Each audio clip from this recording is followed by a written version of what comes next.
Chers amis, bien-aimés frères et sœurs en Christ, je vous salue depuis le centre missionnaire de Krefeld en Allemagne. Mon nom est déjà bien connu un peu partout. Je suis frère Franck et le Seigneur nous a donné un véritable ministère que nous appelons ministère d'enseignement apostolique et prophétique de la Bible.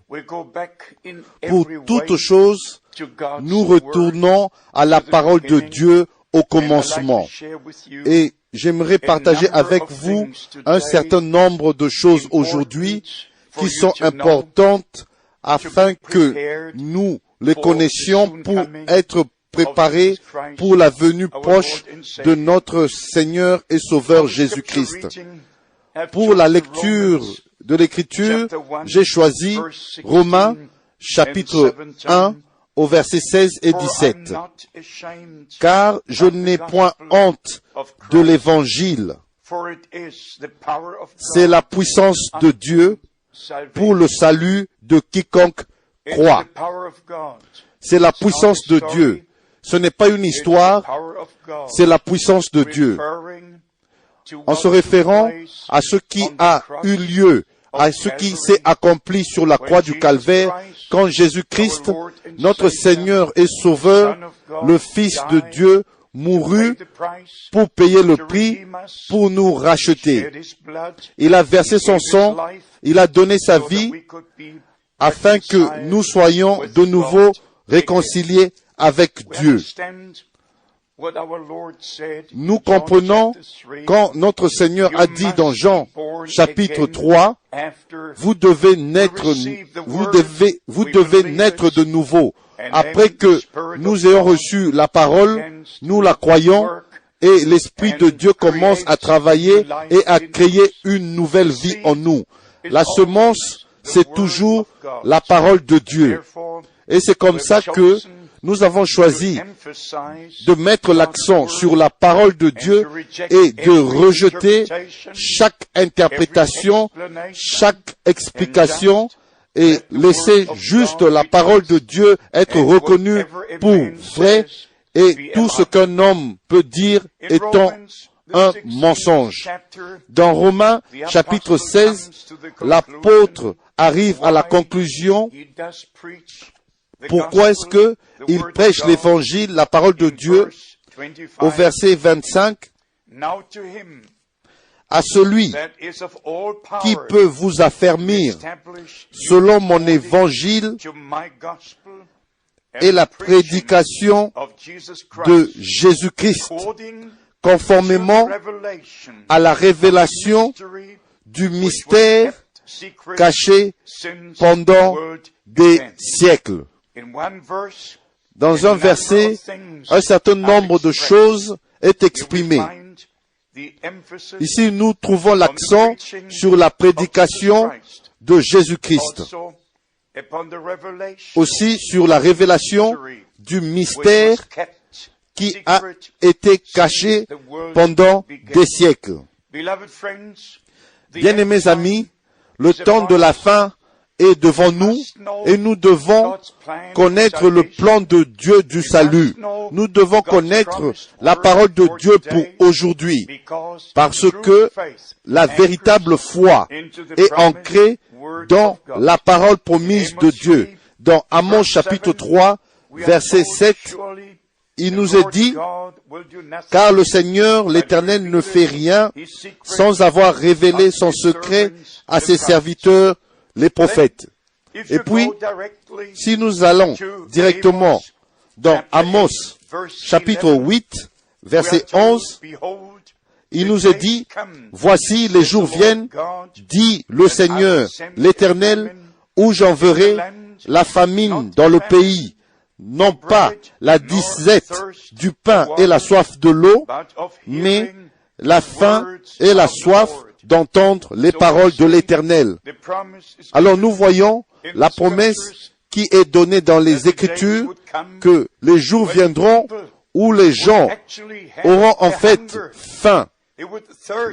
Ils auront soif d'entendre la parole du Seigneur, de s'éloigner de toutes les interprétations et de retourner à la véritable parole de Dieu. Bien-aimés, dans quelques années, dans l'année 2017, ça sera déjà 500 ans que Martin Luther a cloué les 95 thèses à l'église, sur la porte de l'église de Wittenberg, et la réformation a commencé. 500 ans du temps de la grâce.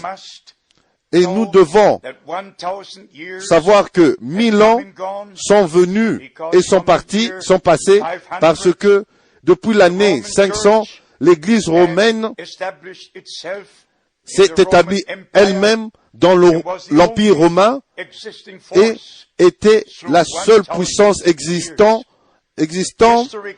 au travers des 1000 ans. L'histoire appelle cette période, ce temps-là, les âges de ténèbres. Pas seulement les âges de ténèbres, mais les âges ensanglantés. Beaucoup de sang a été versé. 7 croisades, des millions de gens sont morts. L'Inquisition espagnole, les Juifs ont été torturés et amenés d'un pays à un autre pendant ce temps. Alors nous comprenons, depuis le temps de la Réformation, la parole de Dieu a été de nouveau placée en scène sur la chair. Et ceux qui prêchent la parole de Dieu ont eu l'opportunité de présenter de nouveau le conseil de Dieu, le salut et tout ce que Dieu avait préparé pour l'humanité. Et après la percée dans la Réformation, un certain nombre de réveils ont suivi. Nous avons eu, Dieu a eu un John Wesley, il a eu d'autres, William Booth, il a eu John Smith, il a eu Menno Simons, il a eu plusieurs de ces hommes-là, par qui en fait les églises et les dénominations furent établis. John Wesley est responsable du mouvement méthodiste. William Booth est responsable de l'armée du salut. John Smith est responsable du mouvement baptiste. Menno Simons est responsable de l'église ménonite. Tous ces hommes ont eu la grâce de Dieu de s'approcher de plus en plus de la parole de Dieu jusqu'au tournant du dernier siècle où il y a 100 ans, il y a eu l'effusion du Saint-Esprit et la Bible a été de nouveau encore et encore mise sur la scène et sur la chair et plus de lumière a été apporté. Et après la Deuxième Guerre mondiale, le Seigneur lui-même a choisi William Branham. Il était un homme envoyé par Dieu avec le message de l'heure pour nous ramener au commencement. Et non à ce qui a été il y a 50, 100 ans, ou 200 ans, ou 300 ans après le jour de la Pentecôte, mais vraiment au commencement, aux enseignements originaux sur Dieu, sur le baptême d'eau, sur tous ces enseignements de la Bible et des pratiques de la Bible. Le Seigneur l'a utilisé d'une manière puissante pour apporter, pour faire une percée du dernier réveil. Mes frères et sœurs, depuis 1949, je fais partie de ce réveil.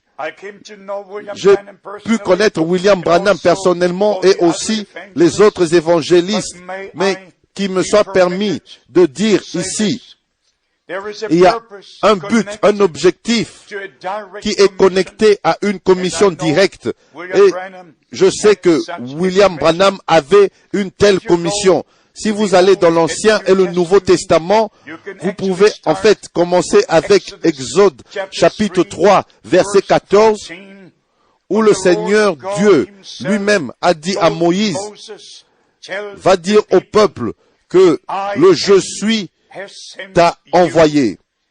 il y a un envoi, une commission pour que quelqu'un qui a une part à jouer dans le royaume de Dieu. Si vous allez dans 2 Timothée, chapitre 3, là, l'apôtre exhorte son compagnon en parlant des derniers jours, de ce qui allait s'accomplir à la fin du temps de la grâce. Je lis dans 2 Timothée, chapitre 3, verset 1. Sache que dans les derniers jours, il y aura des temps difficiles. Et il est dit au verset 8, de même que Jannes et Jambres s'opposèrent à Moïse, de même ces hommes s'opposent à la vérité. Bien-aimés, la comparaison ici est ici, en faisant du temps de Moïse qui est comparé avec le temps de la fin. Moïse était un prophète et son ministère a été confirmé par des grands signes et des miracles. Jannes et Jambres n'avaient aucune commission, aucun message. Ils ne furent pas envoyés. Ils ne faisaient que des miracles. Et la Bible dit, notre Seigneur parle de cela spécialement dans Matthieu chapitre 24, qu'il y aura des faux Christ, des oints, mais qui sont faux, des faiseurs de miracles, des faiseurs de grands miracles, mais qui sont faux, des faux prophètes, des faux oints, et ils vont s'opposer à la vérité, comme Jannes et Jambres qui s'opposèrent à la vérité en leur temps. Bien-aimés, nous devons reconnaître que la Bible écrit l'histoire en avance. Toutes choses qui sera jusqu'à la fin sont déjà écrites dans la parole de Dieu. Et puis, dans le même chapitre de 2 Timothée, chapitre 3, verset 16, il est dit, « Toute écriture est inspirée de Dieu et utile pour enseigner. » Alors, nous avons besoin de l'écriture pour qu'elle soit notre enseignement. Et aussi, si nous allons dans 2 Timothée, chapitre 4, l'apôtre conjure à son compagnon Timothée devant Dieu et dit que le temps viendra où les gens ne supporteront plus la saine doctrine, mais ils se donneront une foule de docteurs parce qu'ils auront des oreilles qui auront des démangeaisons. Et puis, il exhorte encore, prêche la parole au temps favorable ou non. Mais bien aimé, c'est aussi ma commission de prêcher la parole de Dieu dans des temps favorables ou non. Si les gens, même si les gens pensent que ce n'est pas le temps, mais ceci est le temps de Dieu pour la parole de Dieu, de retourner à l'église du Dieu vivant et s'éloigner de toutes les interprétations et s'aligner avec la parole de Dieu. Si nous regardons dans le domaine religieux d'aujourd'hui, toutes les religions se sont rassemblées, se sont unies. J'étais assis à côté d'un clergé en voyageant de l'Afrique en Europe. J'étais à la place 5D et lui, il était à la place 5H. Nous étions assis l'un à côté de l'autre et il m'a expliqué comment il a pris part à la procession où il y avait les 12 leaders religieux mondiaux qui étaient unis, et dans la procession, chacun pouvait avoir sa propre place pour adorer et prier comme il voulait. Et il pouvait prier comme il le voulait. Mais la Bible dit ceci, le temps viendra où les véritables adorateurs adoreront Dieu en esprit et en vérité, et non selon une religion ou selon les désirs d'une église, mais comme Dieu le demande. Chaque chose tout ce qui n'est pas comme ça n'est donc pas en harmonie avec Dieu. Alors nous devons comprendre, comme nous avons lu dans Jean chapitre 1, comme nous lisons dans Jean chapitre 1 verset 6, sur le précurseur de la première venue de Christ. Jean était un homme envoyé par Dieu. J'aime la terminologie, j'aime cette terminologie. Un homme envoyé par Dieu avec le message de l'heure pour préparer le chemin du Seigneur. Il n'était pas un homme d'église, il n'était pas un homme religieux, il était un homme de Dieu préparant le chemin du Seigneur.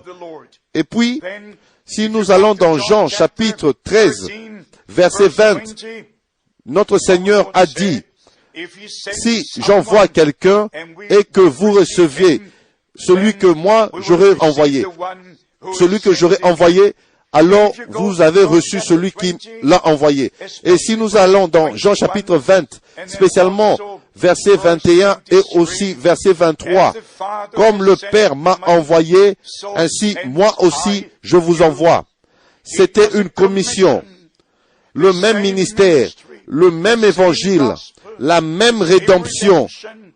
Tout était prêché de la même manière.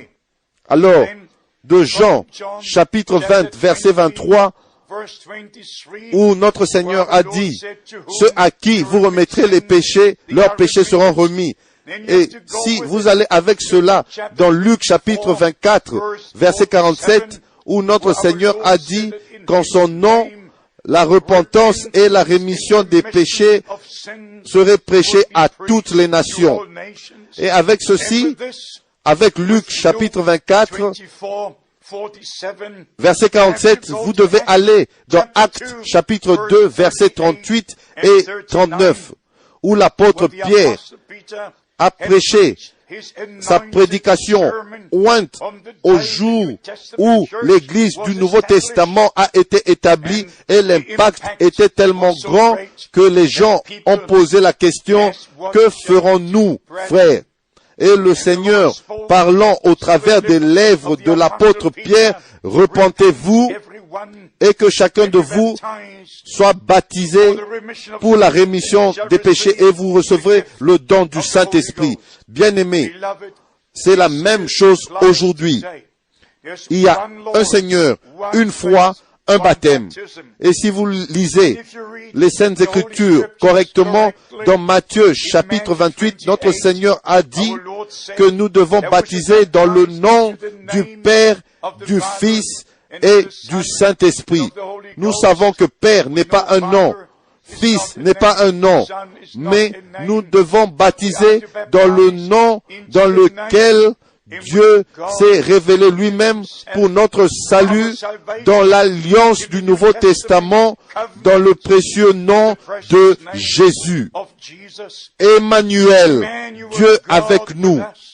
Le Yahvé de l'Ancien Testament était le Yahshua du Nouveau Testament. Le même Seigneur, le même Dieu, le Père céleste, se manifestant lui-même dans le Fils ici sur la terre, qui pouvait dire dans Jean chapitre 14, si vous m'avez vu, vous avez vu le Père.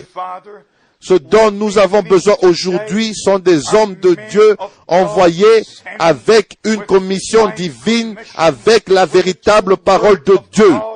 Ce dont nous avons besoin aujourd'hui, c'est l'enseignement apostolique et prophétique, et nous comprenons par les Écritures, spécialement dans Daniel chapitre 7, qui nous parle des 4 empires mondiaux, spécialement au sujet du dernier, et aussi au chapitre 8 et au chapitre 9, il nous est parlé des développements dans le temps de la fin et aussi de celui qui va diriger la religion et les politiques, la personne ou la religion et les politiques en qui nous trouvons ces deux ensemble, et cette personne aura la plus grande estime sur la face de la terre.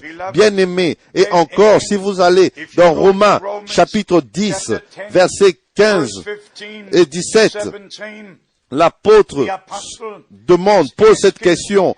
Comment est-ce qu'ils entendront s'il n'y a personne qui prêche? Et comment est-ce que quelqu'un prêchera à moins qu'il soit envoyé? Bien-aimés, je dois vous dire que Matthieu, chapitre 23, verset 34, c'est accompli, a été accompli. Quand notre Seigneur a dit, je vous enverrai des prophètes et des scribes, et non des prophètes qui se sont élevés eux-mêmes, qui ont été enseignés dans les séminaires, mais ceux qui ont été enseignés par le Seigneur, qui connaissent le Seigneur personnellement et qui connaissent la parole de Dieu par la révélation divine. Un tel homme envoyé par Dieu, c'était William Branham dans notre temps. Et je dois vous dire ceci, parce que si je ne le fais pas, personne d'autre ne le fera. Je dois vous dire que cet homme humble de Dieu, même s'il a été rejeté par le clergé, mais a été reçu par ceux qui ont été ordonnés pour la vie éternelle. Son ministère était comme celui de Jean-Baptiste pour préparer le chemin du Seigneur. Encore un pas en plus, pas seulement préparer, mais restaurer, parce que ceci est le temps de la restauration de toutes choses. Bien-aimé, William Branham avait une telle confirmation divine que personne d'autre n'avait eu pendant la période des 2000 ans qui sont passés. Il avait un ministère direct, il voyait des visions. Le Seigneur lui révélait les personnes qui étaient devant lui, comme au jour de notre Seigneur et son ministère. Il pouvait dire à Nathanaël, avant que Philippe t'eût appelé, je t'avais vu sous l'arbre. Il pouvait dire à la femme au puits, tu as eu 5 maris et celui avec qui tu es maintenant n'est pas ton mari. Il pouvait dire, allez dans un village, dans ce village, vous trouverez un homme qui porte de l'eau. Dites-lui, c'est dans ta maison que le maître aura sa Pâque. Il pouvait dire, allez et détachez l'anneau et apportez-le-moi. Il avait un ministère prophétique. Notre Seigneur a fait quand il était ici sur la terre. Le même ministère qu'avait notre Seigneur quand il était sur la terre. Et de la même manière, William Branham avait un ministère prophétique. Je l'ai vu plusieurs fois. Je suis un témoin oculaire et un témoin qui a entendu. Je peux dire comme l'apôtre Jean a dit, ce que nos yeux ont vu, ce que nos oreilles ont entendu de la parole de la vie, c'est ce que nous prêchons et ce que nous vous enseignons et partageons avec vous. Bien-aimés, mettons cela de cette manière. Le temps est arrivé d'attirer l'attention du peuple de Dieu au message de l'heure. Nous devons comprendre que maintenant, les prophéties bibliques ne doivent pas être interprétées, elles doivent être observées telles qu'elles s'accomplissent. Aucune prophétie des Écritures n'est venue par une inspiration particulière et aucune prophétie de l'Écriture ne peut être l'objet d'une interprétation particulière. Aujourd'hui, nous avons des prophètes et des prophétesses presque dans chaque pays, mais ils disent ce qui est dans leur cœur. Bien-aimés, nous avons besoin de connaître ce qui est dans le cœur de Dieu. Nous devons savoir ce que l'Écriture dit et c'est comme ça. Les enseignements de la Bible doivent être replacés et nous devons arriver à comprendre qu'il y a 2 unions, une sous Antichrist où toutes les religions trouvent leur place et en rapport avec les politiques, avec le gouvernement mondial, la religion mondiale et la véritable Église du Dieu vivant. Comme notre Seigneur a dit dans Jean chapitre 17, Père, toi en moi, et moi en eux, afin que nous soyons un. Christ en nous, l'espérance de la gloire. Et non une religion chrétienne, mais Jésus-Christ, le Fils de Dieu, qui a payé le prix pour nous racheter. Nous ne nous appartenons pas à nous-mêmes, mais nous appartenons à Christ. Que le cher Seigneur ait son chemin avec vous. Que vous puissiez comprendre le temps dans lequel nous vivons. que vous connaissiez le message de l'heure et vous alignez avec la parole de Dieu. Le jour avance à la fin. Je veux dire le jour du salut. Et le jour du Seigneur va bientôt arriver. Que vous soyez préparés, que je sois préparé aussi pour le glorieux matin, quand la trompette sonnera et que le Seigneur nous appellera à la maison. Que Dieu vous bénisse et qu'il soit avec vous dans le saint nom de Jésus. Amen.